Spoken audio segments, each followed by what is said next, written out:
Whenever someone says to you lawn bowls, you naturally think of this.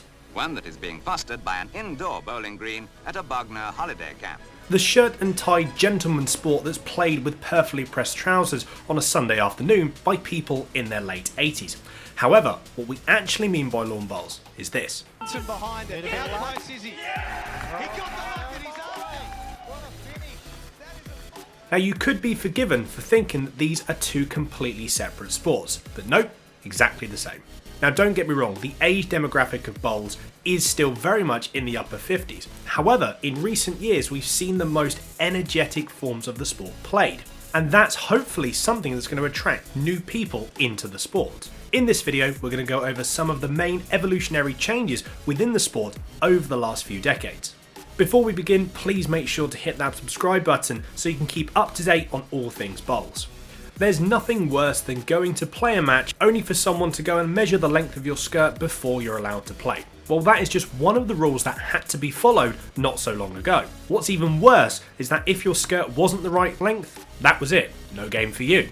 Women also had to wear matching handbags, hats and gloves to play in certain competitions. The men's dress code wasn't any more relaxed either. Shirt, tie and blazers almost always had to be worn, and you weren't allowed to wear shorts, even in the blistering heat of summer. Even the shoes had to be brown or tanned in colour, and they couldn't be anything else. Now luckily 90% of these rules have been scrapped, and for good reason. They were pretty pointless. The dress code is now a lot more relaxed and a lot more vibrant. Team colours are a lot more bright, and you have the option with pretty much any form of clothing, the shirts, shorts, shoes, etc. Don't get me wrong, there is still a dress code depending on the competition you're playing in, but there is some wiggle room within those rules. As long as you wear the correct colour for the league or competition you're playing in, you have some leeway with the actual equipment and clothes that you use. Now if you're having a practice or a roll-up, there isn't really a dress code at all. You can turn up to practice in jeans or tracksuit bottoms and no one questions it. Now this makes practicing a lot more friendly and a lot more enjoyable as well, and really emphasises the pick up and play atmosphere that we need to start pushing forward into lawn bowls. The age demographic for lawn bowls has always been in the upper 50s range, and it's always been a sticking point for the sport. However, in recent years, more of the national teams, such as the Bowls England squad, have really dropped in the average age of their players.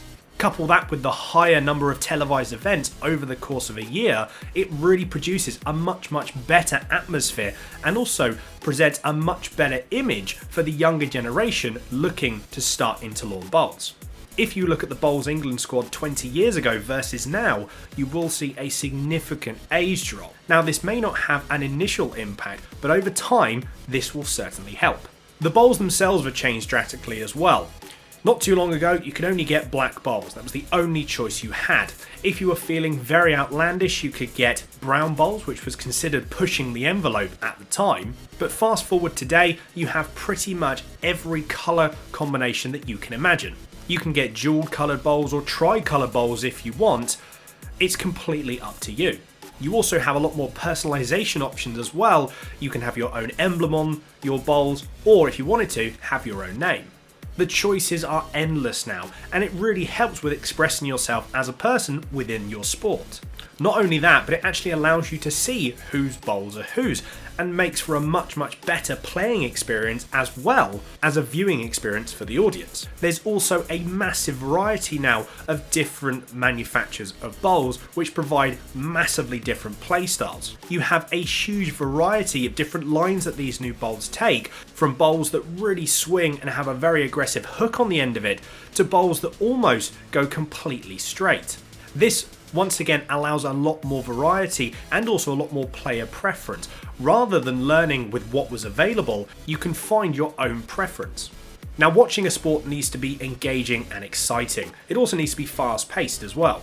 The World Indoor Bowls Championships held in the UK is the highest level of indoor bowls. What used to happen is the games were played on a set number of ends, usually 21. Now what this meant is you only had each round with one game. That was it. This on multiple occasions led to a really boring game lasting potentially 2.5 hours.